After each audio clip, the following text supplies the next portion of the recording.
Hello, I'm Diane with Details by Diane Quilt Patterns.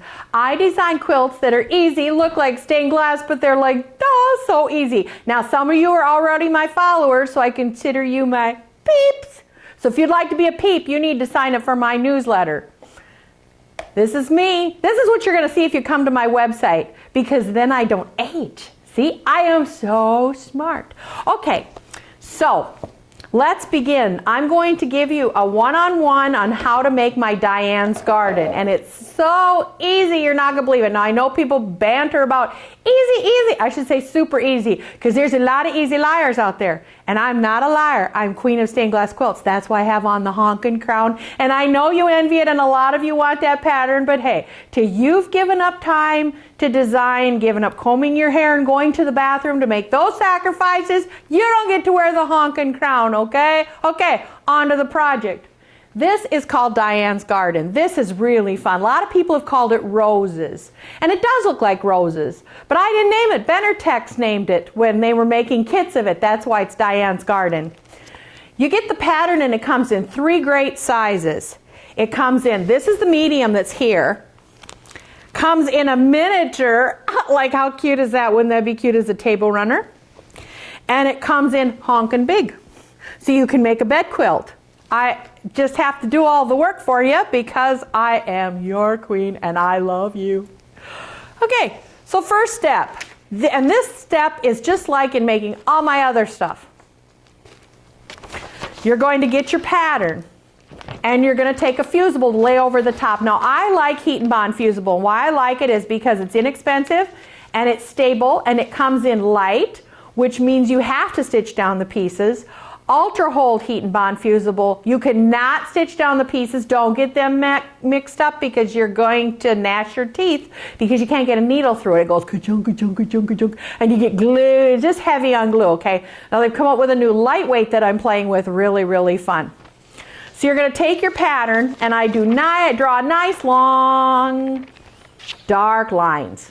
So you place your fusible over the top, and you can see the lines through it.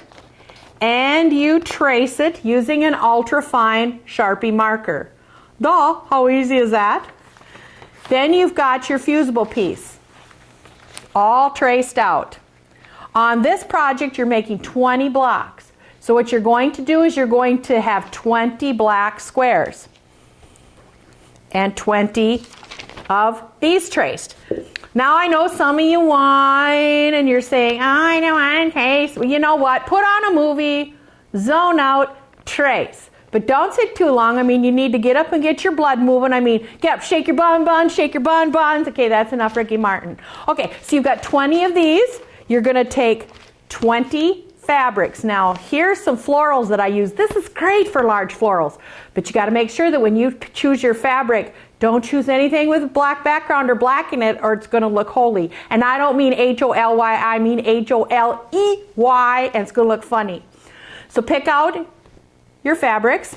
Then you're going to take your fused piece, you're going to lay it over the top, and you're going to fuse it to the top. Now I would have cut this. See how I trimmed it out first and then I put it on my piece? That's what you're going to do. Then you're going to press. Okay, cameraman, down, get down, get down. So I can show how to do this. Okay, make sure your iron is hot. Ha! Don't do this at home, okay? This is a demo iron. I don't even have this plugged in. Mama done drowned the dumb ones. Don't ever put your hand on your iron. That's stupid.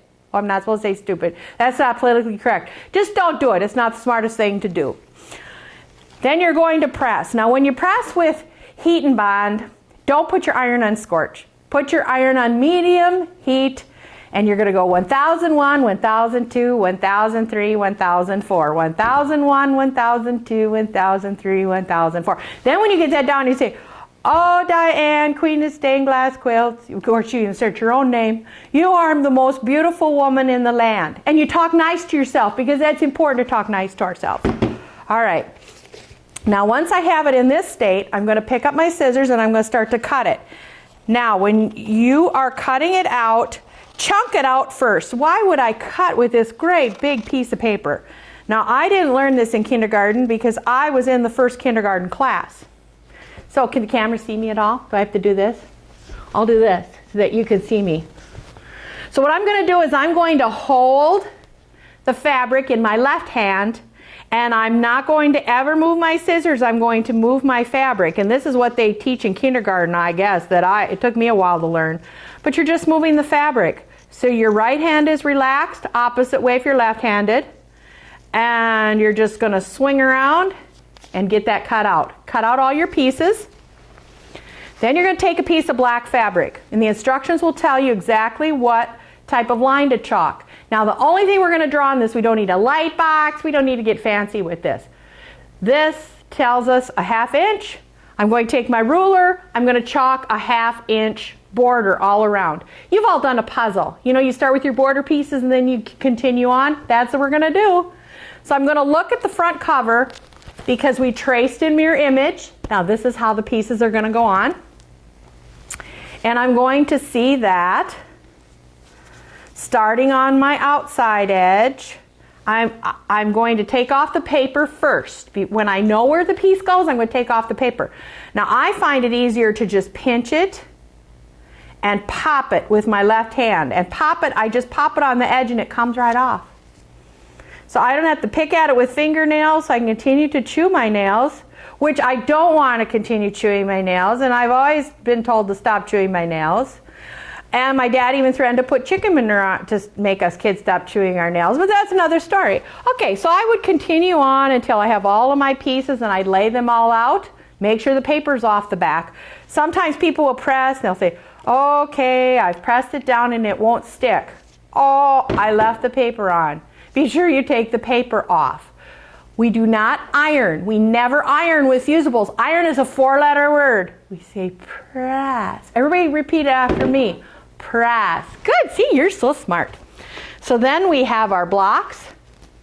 And then I'm going to stitch around them.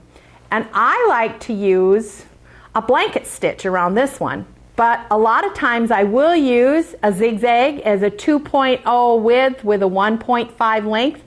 And it goes around the little curves really nice, the little points. And just whatever you want to do, because this is a lap quilt. So this is probably going to be washed.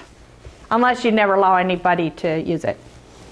So you can see on the back here, I have my stitching done. Tells you how to put your sashing and your little, these are called cornerstones. Little cornerstones are the little yellow. And you're ready to go. I mean, how easy is that? You can always, always quilt in the black because there's never any fusible on the black. So whether you use light heat and bond or ultra hold heat and bond, it's going to look great. Hey, visit my website, www.detailsbydiane.com. See you later. Bye.